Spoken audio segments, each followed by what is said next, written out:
Hello guys, saya Don Idrus dari JB Auto World. Hari ini saya ada satu kereta 7-seater iaitu Honda BRV 1.5 Spec V.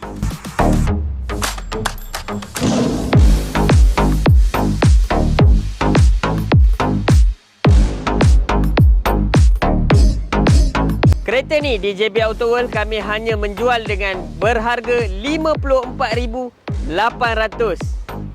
Bulanan hanya bawah RM800. Boleh full loan guys. Kereta ni didatangi dengan projector lamp, daylight lamp dan fog lamp. Dan kereta ni didatangi dengan sport rim Honda original kilang. Bagi saya, jujur saya cakap, kereta ni sangatlah selesa guys. Lagi-lagi kereta ni V-Spec.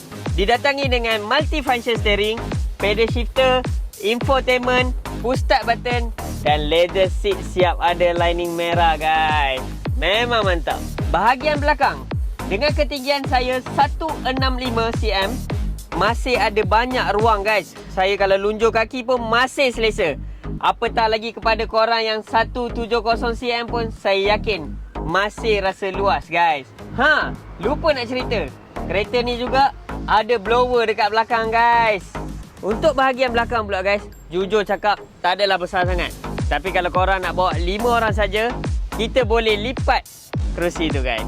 Jadi macam mana guys? Korang rasa berbaloi atau tak untuk 7-seater yang berharga bulanan 800 dan ke bawah? Sila komen di bawah.